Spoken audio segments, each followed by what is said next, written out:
శ్రీమాత్రే నమః. అందరికీ నమస్కారం అండి. ఈ రోజు మనం కుంభరాశి వారి గురించి తెలుసుకుందాం.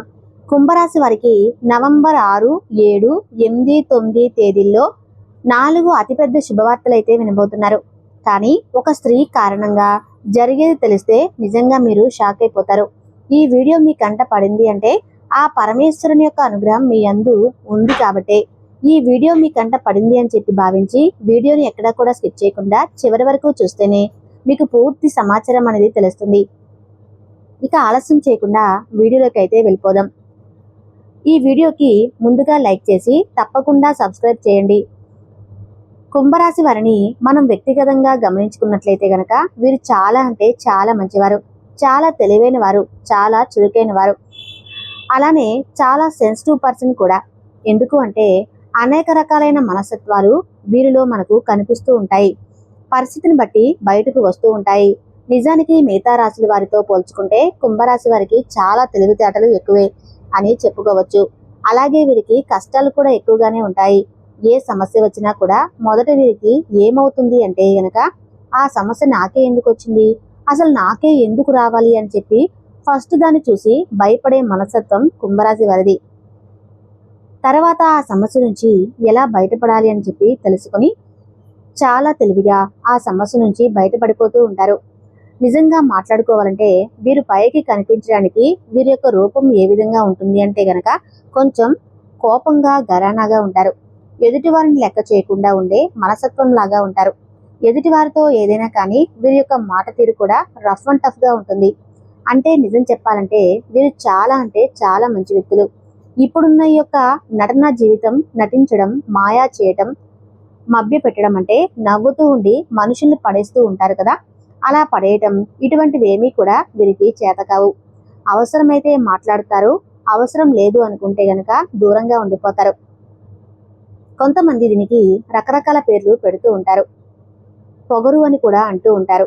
ఇక అమ్మాయిలకైతే బలుపు ఎక్కువ, లేదంటే అబ్బాయికి అయితే గరాన ఎక్కువ అని చెబుతూ ఉంటారు. ఇలా రకరకాలుగా అనుకుంటారు. అవన్నీ మీరేం పట్టించుకోవాల్సిన అవసరం లేదు. మీరు ఎలా ఉంటున్నారో అలాగే ఉండండి.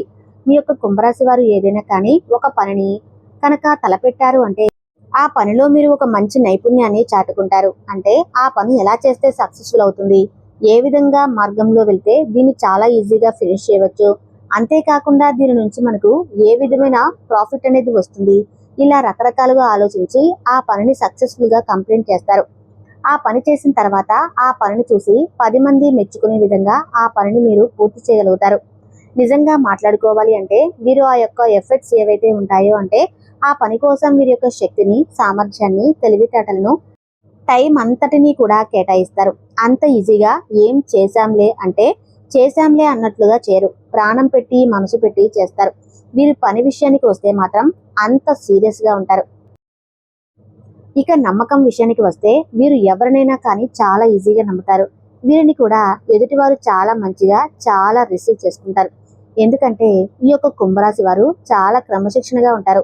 ఏదైనా కూడా టైం టు టైం చేయాలి, మనం డిసిప్లిన్ గా ఉండాలి, మన యొక్క మాట తీరు చాలా కరెక్ట్ గా ఉండాలి, మనం అబద్ధం ఆడకూడదు అని చెప్పి ఇలా ప్రతిదీ కూడా ఒక టైం టేబుల్ వేసుకున్నట్లుగా ఉంటుంది వీరి పని. అలాగే లైఫ్లో కూడా ముందుకు అడుగు వేస్తూ ఉంటారు. కానీ కొన్ని గ్రహస్థితుల కారణంగా వీరు చాలా వరకు కూడా ఏలినాటి శని ప్రభావంతో చాలా నష్టపోయారని కూడా చెప్పుకోవచ్చు. ఏది ఏమైనప్పటికీ వారి యొక్క జీవితంలోకి అదృష్టాలు అనేవి రాబోతున్నాయి. ఇది మాత్రం పక్కా. నేను రాసిస్తాను. మీకు బయట ఎవరు ఎన్ని చెప్తున్నా కూడా నమ్మద్దు. నేను చెప్పిందే కరెక్ట్. ఎందుకంటే మీకు జరిగే ప్రతి అనుభవాన్ని బట్టి కూడా గురువు గారు మీరు నిజం చెప్తున్నారు అని చెప్పి గతంలో నాకు చాలా వరకు కూడా కామెంట్స్ వచ్చాయి. భవిష్యత్తులో కూడా వస్తే అవే నమ్మకం నాకుంది. కుంభరాశి వారు ఒకటే గుర్తుంచుకోండి, ఈ గ్రహస్థితి గతులను మార్చే శక్తి ఈశ్వరుడికి ఉంటుంది. ఏలినాటి శని ప్రభావాన్ని తగ్గించే శక్తి ఈశ్వరుడికే ఉంటుంది. వీరు ముఖ్యంగా ఏలినాటి శని దశ మీ 2 దశలు అయిపోయాయి. ఈ 2 దశల్లో మీరు లాభాలే పొందారు, నష్టాలే పొందారు, శారీరకంగా ఇబ్బందులు పడ్డారు, మానసికంగా ఇబ్బందులు పడ్డారు. ఏదేమో కూడా అది జరిగిపోయింది. కానీ ఇప్పుడు 3వ దశలో మాత్రం 100% నేను రాసిస్తాను, మీకు మంచి జరుగుతుంది. ఎందుకంటే శనిదేవుడు వెళ్తూ వెళ్తూ మీకు మంచి చేసి వెళ్తాడు. ఇప్పుడు శని అనగానే మీరేమీ పెద్ద నెగిటివ్ గా తెచ్చుకోవాల్సిన అవసరం లేదు. శనికి కూడా పాజిటివేనండి. ఎందుకంటే మంచి చేసే వాళ్ళకి శనిదేవుడు మంచి చేస్తాడు. మనం మంచి మార్గంలో వెళ్ళాలి కానీ భగవంతుడు మనకు రక్షణగా ఉంటాడు. అలాగే శనిదేవుడు కూడా మనకి రక్షణగా ఉంటాడు. కాబట్టి 3వ దశలో మీరు ముఖ్యంగా గుర్తుంచుకోవాల్సింది ఏంటి అంటే, రూ. 10 సంపాదించారనుకోండి, అందులో రూపాయి అయినా ఎదుటి వారికి దానం చేయండి. ధర్మం చేస్తూ ఉండండి. ఆకలితో ఉన్నవారికి అన్నం పెడుతూ ఉండండి. రక్త సంబంధికులకు ఆదుకోండి. తల్లిదండ్రులను బాధ పెట్టకుండా చూసుకోండి. అంతేకాకుండా మీ వంతు మీరు ఎంతవరకు కృషి చేయగలుగుతారో అంతవరకు కృషి చేయండి. ఇందులో మీ హెల్త్ జాగ్రత్త. అంతేకాకుండా మీ యొక్క మానసిక స్థితి కూడా జాగ్రత్త. ఎందుకు ఇలా చెప్తున్నానంటే, ఓవర్ థింకింగ్ అంటే ఓవర్ థింకింగ్ ని ఎక్కువ కుంభరాశి వారు ఆలోచిస్తూ ఉంటారు. ఎందుకంటే చిన్నదాన్ని కూడా భూతద్దంలో చూస్తారు.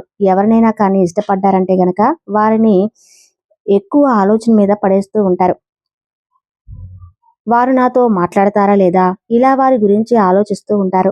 ఏదైనా ఒక పని మొదలు పెట్టాలి అనుకోండి, ఆ పని నేను చేయగలుగుతానా, ఆ పని నేను తొందరగా చేయాలి, ఆ పని ముగిస్తానా లేదా అని దాని గురించి ఆలోచన. ఏదైనా చిన్న హెల్త్ ఇష్యూ వచ్చింది అనుకోండి, అమ్మో నాకేమైనా అయిపోతుందేమో, నాకెందుకు ఈ ప్రాబ్లం వచ్చింది అని చెప్పి ఇలా గోరంత దాన్ని కొండంత చేసి చూసుకుంటారు. అతి ఆలోచన మనిషికి మంచిది కాదు. మీకేదైనా హెల్త్ ప్రాబ్లం వచ్చిందంటే గా మీరు వెంటనే డాక్టర్ దగ్గరికి వెళ్ళి చెకప్ చేసుకోండి. అది ఏంటో ఆ ప్రాబ్లంకి సొల్యూషన్ తీసుకోండి. మెడిసిన్ వాడాల్సి వస్తే వాడండి. అంతవరకు అక్కడితో పడిపోవాలి. దాని గురించి ఇంకా ఆలోచించకూడదు. మీరు ఒక ఆలోచన చేస్తే మీ శరీరం మీద ఎంత ప్రభావం చూపిస్తుందో తెలుసా? మీకు అది ఒక నర్వస్ సిస్టమ్ మీద ప్రభావం చూస్తుంది. మీ యొక్క నిద్ర మీద ప్రభావం చూపిస్తుంది. మీ యొక్క మానసిక స్థితి మీద ప్రభావం చూపిస్తుంది. ఇటువంటివన్నీ కూడా వచ్చి మిమ్మల్ని అతలాకుతలం చేసేస్తాయి. మీకు ఇంకా సరిగ్గా నిద్ర కూడా పట్టదు. ఇప్పటికే చాలా వరకు కూడా ఫేస్ చేశారు. అబ్బో చాలా ప్రాబ్లమ్స్ ఎదుర్కొన్నారు. కుంభరాశి వారు ఇప్పటి నుంచైనా కానీ కాస్త తెలుసుకోండి. ఎందుకంటే మీరు ఆలోచించడం వల్ల ఏదీ కూడా మార్చలేరు. ఒకరిని మార్చాలి అని చెప్పి మీరు ప్రయత్నించడం వల్ల మార్పు రాదు. ఒకరు మీ మీదే ప్రేమ చూపించాలి అని చెప్పి ఎంత అడుక్కున్నా కానీ వారు మీ మీద ప్రేమను చూపించలేరు. ఎందుకంటే కడుపులో లేని ప్రేమ కాళ్ళ మీద పడినా కూడా రాదు. మనం చీయన్నా, చిట్టుకున్నా, కొట్టుకున్నా, అరుచుకున్నా, గొడవ పడినా మళ్ళీ వెంటనే మనతో కలిసిపోయేవారే మన వాళ్ళు. మనకి దూరంగా ఉండేవారు పరాయి వాళ్ళే. మనకి ఎవరైనా ఆపదలో మనం వెన్నంటే ఉండి మనకి ఒక రకమైన ధైర్యాన్ని, సపోర్ట్ని ఇస్తున్నారు. మనం ఎదుగుతూ ఉంటే మనల్ని చూసి సంతోషపడుతున్నారో వారే మన వాళ్ళు. ఎందుకంటే మనం బయటికి వెళ్తే మనం లెక్క చేయకుండా చూసిన వాళ్ళు ఈ రోజున మనకి విలువ ఇస్తున్నారు. అంటే గనక అది నిజంగా మనకి పెట్టి పుట్టి ఉంటేనే అదృష్టం అని తగ్గుతుంది. అది మీకు కలగబోతుంది. ఇక 3వ అదృష్టం, ఒక స్త్రీ కారణంగా మాత్రం మీకు నష్టం అనేది జరగబోతుంది. ఆ స్త్రీ అనేది మీ యొక్క బంధుమిత్రుల్లోనే మీ యొక్క రక్త సంబంధం అయితే కాదు, మీ యొక్క తోబుట్టు అయితే కాదు, ఈ యొక్క బయట స్త్రీ అన్నమాట. అంటే బంధువులలో ఉన్న స్త్రీ. ఈ స్త్రీ ఏంటంటే గనక మీకు ప్రతి కదలికను గమనిస్తూ ఉంటుంది. మీరు ఎక్కడికి వెళ్తున్నారా, ఏం కొంటున్నారా, ఏం తెచ్చుకుంటున్నారా, ఏం తింటున్నారా అని, మీ యొక్క పరిస్థితి ఎలా ఉందా, స్థితిగతులు ఏం ఉన్నాయి, ఆస్తులు ఉన్నాయా, ఎంత బంగారం ఉంది, ఇలా ప్రతిదీ కూడా వారికి ఆలోచన ఉంటుంది. ఇలా కన్ను వేసి వారి నోటితో ఏదైనా అంటే ఇప్పటి వరకు చాలా కూడా మీ జీవితంలో నష్టాలు జరిగాయి, ఇకపై కూడా జరగబోతాయని చెప్పొచ్చు. మీకు ఆ మనిషి తెలిసినా కూడా అనవసరంగా వారితో గొడవలు పెట్టుకోకండి. ఎందుకంటే వారికి మీ మీద ప్రేమ అనేది రాదు. ముఖ్యంగా వీరితో గొడవకు దిగడం వల్ల వారు ఏదైనా ఒక మాట అంటే మళ్ళీ మీరే బాధపడాల్సి వస్తుంది. కాబట్టి ఆ మాట్లాడిన ఒక్క మాటైనా, 2 మాటైనా మంచిగానే మాట్లాడండి తప్ప అనవసరంగా గొడవలకి పెట్టుకోకండి. కానీ స్త్రీ కారణంగా మాత్రం నష్టాలు, ఆ నోటితో ఏదైనా అంటే అది జరిగి తీరుతుందన్నమాట. మీకు అనుకూలంగా అయితే 6, 7, 8, 9 తేదీల్లో మీకు అనుకూలంగా ఉంది. మీరు ఏ పని కార్యం చేపట్టినా అది అనుకూలమైన పరిస్థితులే రాబోతున్నాయి. వృత్తిపరంగా, ఉద్యోగపరంగా, వ్యాపారపరంగా చిన్న పెద్ద బిజినెస్లు చేసుకునే వాళ్ళకి చాలా అనుకూలంగా ఉంటుంది. కష్టపడండి. కష్టపడితేనే ఫలితం దక్కుతుంది. కూర్చుని టైంపాస్ చేస్తే మాత్రం మీకు ఫలితం రాదు. ఆ ఒక్క విషయాన్ని గుర్తుంచుకోండి.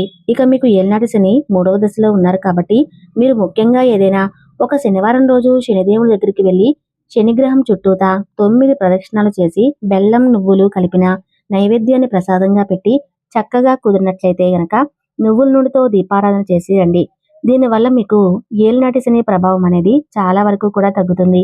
శని అంటే ముఖ్యంగా శనివారం రోజు వెంకటేశ్వర స్వామి గుడికెళ్ళి తులసీమాలను సమర్పించండి. పిండి దీపాలు 2 వెలిగించి ప్రయత్నం చేయండి.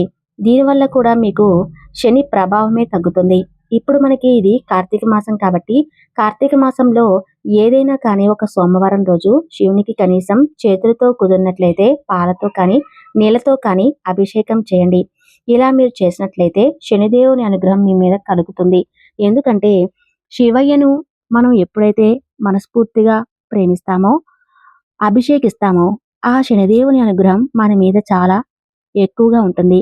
అలా మనకి కష్టాలు రాకుండా అదృష్టాన్ని వరించేలాగా శనిదేవుడు చేస్తాడు.